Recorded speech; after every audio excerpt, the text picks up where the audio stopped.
you tell us who the Houthis are and explain what their demands are, the significance of what's happening in the Red Sea? Well, thank you very much for inviting me. Yes, I think I'll start with the second half of your question, which relates directly to what has been happening and the various announcements you've just made.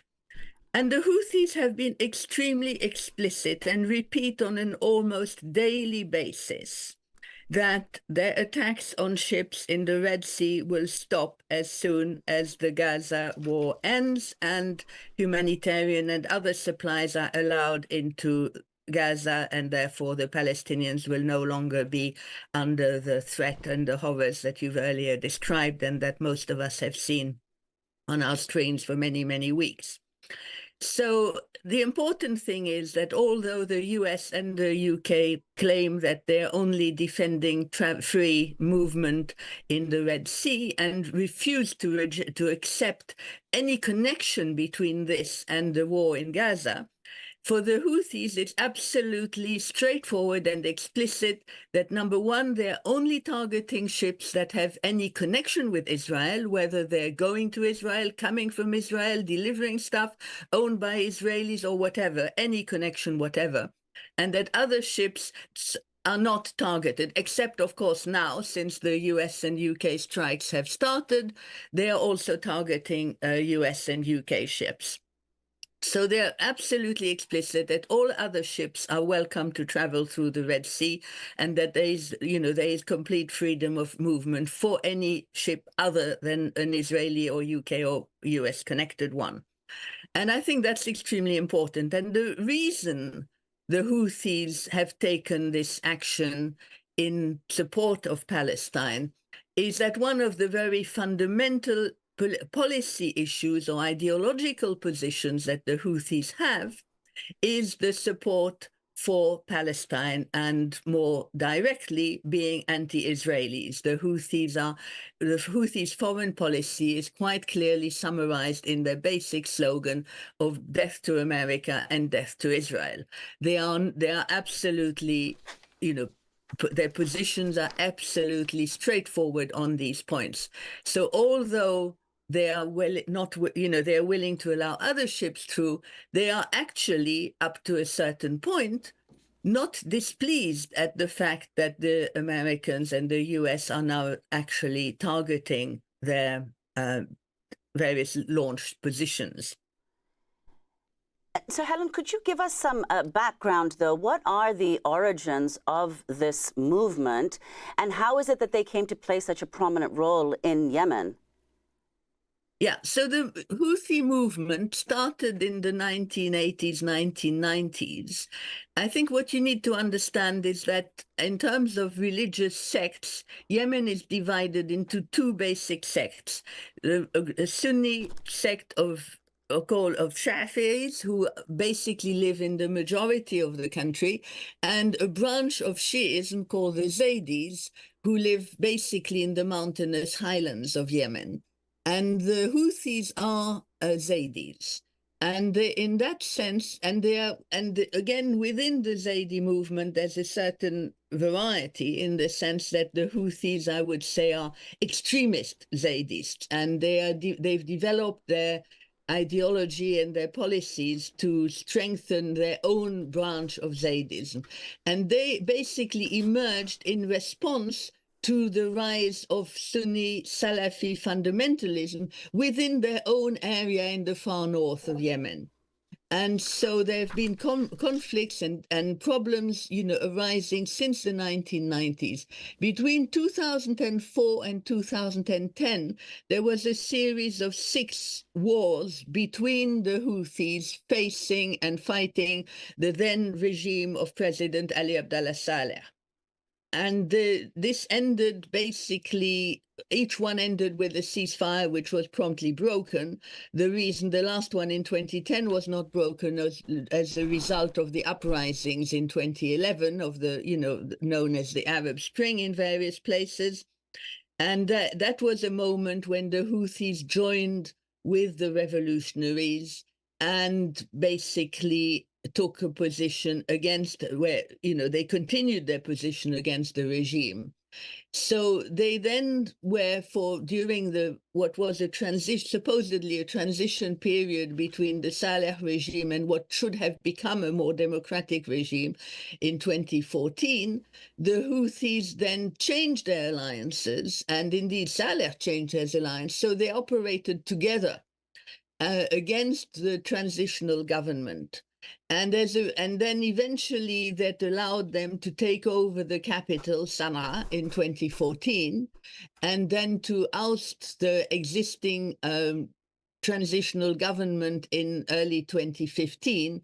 And that's when really the war started, which was then internationalized for March 2015 with the intervention of what was known as the Saudi-led coalition, which was basically a coalition led by the Saudis and the Emiratis, with a few other states with minor roles, but supported actively by the US, the Europeans and the British and others.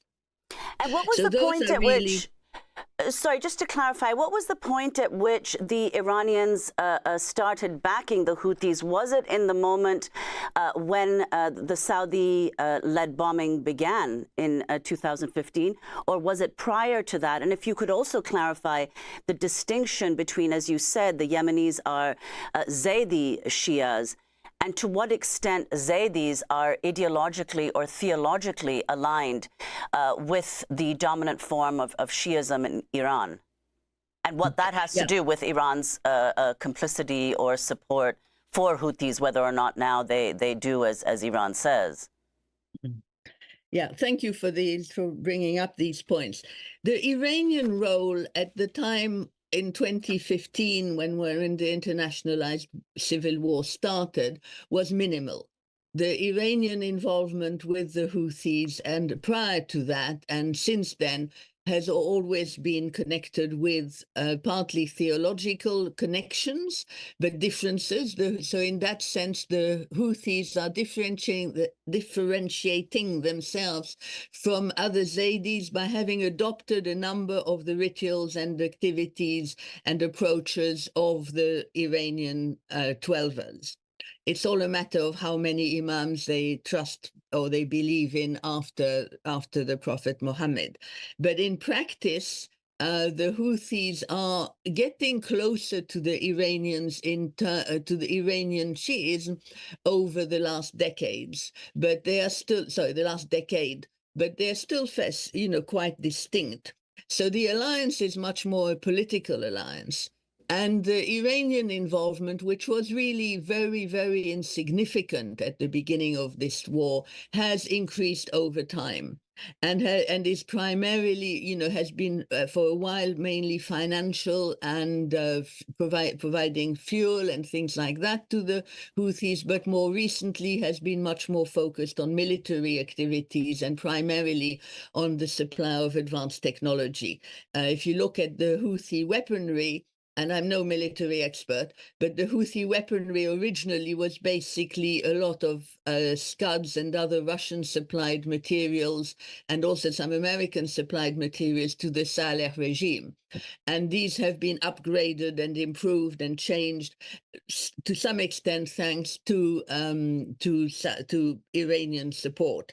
So in that sense, you have more. The Iranian involvement has become greater. But it's very important to note that the Houthis are an independent movement. The Houthis are not Iranian proxies. They are not Iranian servants. They don't do what the Iranians tell them to do. They make their own decisions. If their decisions and their policies coincide with those of Iran, then, there's no issue. But if they don't do it. So it's very important, I think, to destroy this myth of, Iran-backed Houthis in a single word, as if it's kind of a conglomerate. That is not the case. Helen, I hope that briefly answered your point. Yes, and we don't have much time, but I did want to ask you about the Houthi support in Yemen, whether it's increased, and the Houthi human rights record. Yeah, great. Well, yeah, as you said, we haven't got much time. Basically, the support for the Houthis in Yemen has increased has multiplied. I can't even imagine, find a suitable terminology to say it. The Houthis, who run an extremely authoritarian and autocratic regime, which is not a pleasant regime for people to live under, and we're lacking support. And you have to remember that the Houthis actually rule and run the lives of 2/3 of the population of Yemen. So about 20 million people live under Houthi rule. And it's not a pleasant place to be. There's no freedom of expression, women are oppressed, all kinds of negative features connected with Houthi rule. But the Yemeni population are extremely supportive of Palestine, and therefore this action of the Houthis has, really increased their support. If you take a look, and you maybe show on your screen some of the demonstrations that happen every Friday, in Sana'a and in other cities, they've become absolutely massive, because all the people may not like living under Houthi rule. They agree with the Houthi actions in support of Palestine. And so that has increased and improved their popularity an enormous amount, not only in the area they rule, but also in the rest of Yemen, which is, not ruled by them. Helen Lackner, we want to thank you so much for being with us, author of a number of books on Yemen, including Yemen in Crisis, The Road to War, and Yemen, Poverty and Conflict. She's been involved with Yemen for over 50 years, has lived there for about 15.